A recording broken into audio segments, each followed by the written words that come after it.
So hey guys, আসসালামু আলাইকুম। আশা করি সবাই ভালো আছেন। আজকে আপনাদের কোরবানির হাটটাকে ঘুরে দেখাবো।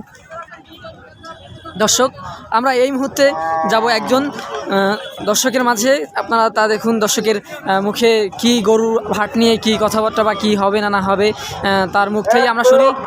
ভাই, একটু কথা বলবেন? অবশ্যই বলেন।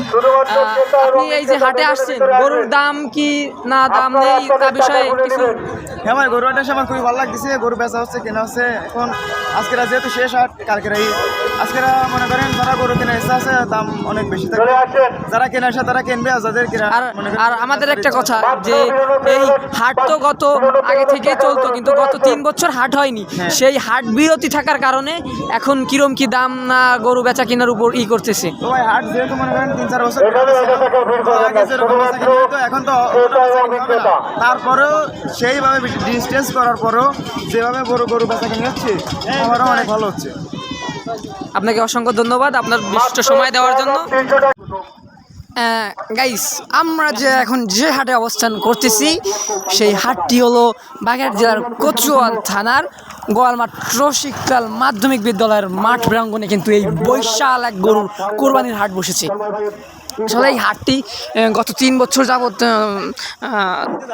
বন্ধ ছিল, কিন্তু আবার আমাদের নবনির্বাচিত চেয়ারম্যান, কচুয়া থানার চেয়ারম্যান মোহাম্মদ মেহেদি হাসান বাবু ভাই, তার পিতার স্মৃতিস্মরণে তিনি কিন্তু আবার এই গরু হাটটি শুরু করেছেন।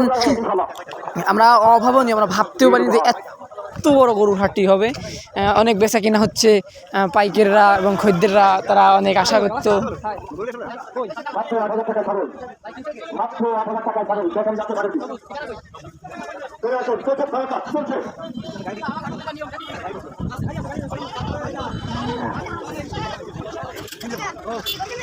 ঐতিহ্যবাহী গোয়ালমাঠ রসিকলাল মাধ্যমিক বিদ্যালয়ের মাঠে মাহবুবুর রহমানের প্রতিষ্ঠিত গরু বাজার 7 দিনব্যাপী আজকে শেষ দিন।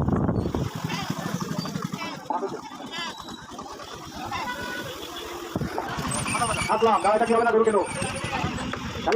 এবং বিক্রেতা দুজনের ভিতরে আসবেন, অন্য কেউ ভিতরে আসবেন না।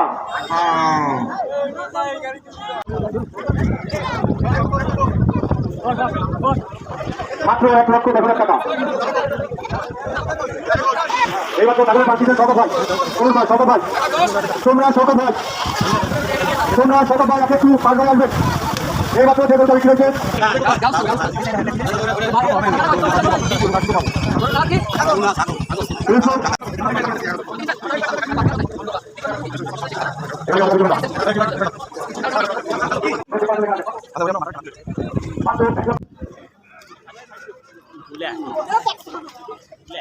দেখে